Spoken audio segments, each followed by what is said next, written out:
Bamidbar, chapter 21. Then the king of Arad, a Canaanite who lived in the Negev, heard that Israel was approaching by way of Ataran. So he attacked Israel and took some of them captive. Israel made a vow to Adonai, "If you will hand this people over to me, I will completely destroy their cities." Adonai listened to what Israel said and handed over the Canaanim.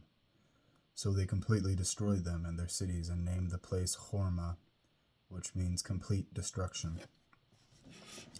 Then they traveled from Mount Hor on the road toward the Sea of Suf in order to go around the land of Edom. But the people's tempers grew short because of the detour. The people spoke against God and against Moshe. "Why did you bring us out of Egypt to die in the desert? There's no real food, there's no water, and we're sick of this miserable stuff we're eating." In response, Adonai sent poisonous snakes among the people. They bit the people, and many of Israel's people died.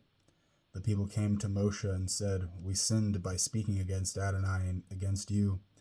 Please pray to Adonai that he rid us of these snakes." Moshe prayed for the people, and Adonai answered Moshe, "Make a poisonous snake and put it on a pole. When anyone who has been bitten sees it, he will live." Moshe made a bronze snake and put it on the pole. If a snake had bitten someone, then, when he looked towards the bronze snake, he stayed alive. The people of Israel traveled on and camped at Ovat. From Ovat they traveled and camped at Ai Havarim, and the desert fronting Moab on the east. From there they traveled and camped in Vadi Zered. From there they traveled and camped on the other side of the Arnon in the desert. This river came out of the territory of the Emori, for the Arnon is the boundary between Moab and the Emori. This is why it says in the book of the wars of Adonai, "Vehev at Sufa, the Vadi of Arnon, and the slope of the Vadi, extending as far as the site of Ar, which lie next to the territory of Moab." From there they went on to Beer, which means well. That is the well about which Adonai said to Moshe, "Assemble the people and I will give them water." Then Israel sang this song: "Spring up, O well, sing to the well, sunk by the princes, dug by the people's leaders, with the scepter, with their staffs."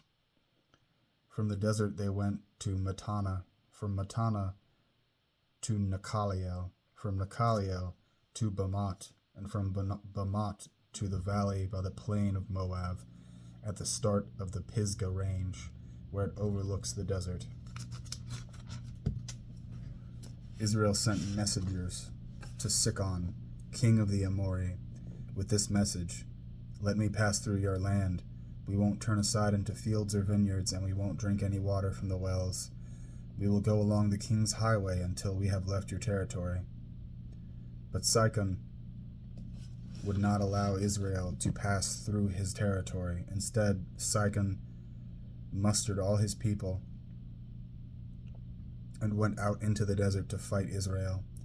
On reaching Yakatz, he fought Israel. Israel defeated him by force of arms and took control of his land from the Arnon to the Yabok River, but only as far as the people of Ammon, because the territory of the people of Ammon was well defended. Israel took all these cities. Israel lived in all the cities of the Emori, in Heshbon and all its surrounding towns. Heshbon was the city of Sichon, the king of the Emori, who had fought against the former king of Moab and conquered all his lands up to the Arnon. This is why the storytellers say, "Come to Heshbon, let it be rebuilt. Let Sichon's city be restored." For fire burst out of Heshbon, a flame from the city of Sichon. It consumed Ar of Moab, the lords of Arnon's high places. Woe to you, Moab! You are destroyed, people of Chemosh.